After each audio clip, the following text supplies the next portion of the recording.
আল্লাহ যদি মানুষকে এই পেট না দিতেন তাহলে হয়তো মানুষের কোনো কষ্টই হতো না। শুধুমাত্র 2 বেলা 2 মুঠো ভাতের জন্য একটু সুখের আশায় কত মানুষ তার নিজের জন্মভূমি ছেড়ে এই প্রবাস জীবনে আসে। রাত কি রাত, দিনকে দিন পরিশ্রম করে যায় শুধুমাত্র 2টা টাকার জন্য, একটু সুখের জন্য, পরিবারকে 2 বেলা 2 মুঠো ভাত খাওয়ানোর জন্য। হায় রে মানুষ, কত কষ্টই না করে আজ এই প্রবাসে এসে বুঝতে পারলাম, রাত নাই, দিন নাই, ঘুম নাই, জ্বর নাই, বৃষ্টি নাই, সবকিছুকে পেরিয়ে যেতে হয়। সবকিছুকে বাধা অতিক্রম করে অসুস্থ অবস্থায় থাকলেও নিজেকে কাজ করতে হয়। এটাই প্রবাস জীবন।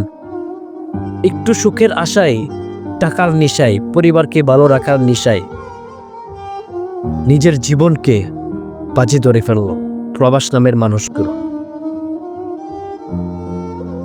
কি বলবো, প্রবাস জীবনের এত কষ্ট, যে কষ্টগুলো আসলে বলে শেষ করা যাবে না। দোয়া করি ওই রব্বুল আলামিন প্রতিটা প্রবাসীকে সফল করুন, তার পরিবারের মানুষের কাছে আবার ফিরিয়ে দিন। যারা স্বপ্ন নিয়ে এসেছেন আল্লাহ তাদের স্বপ্নকে পূরণ করুন। প্রবাসীদের কষ্ট প্রবাসীরাই বুঝে। আল্লাহ প্রতিটা প্রবাসীকে ধৈর্য ধরার তৌফিক দান করুন।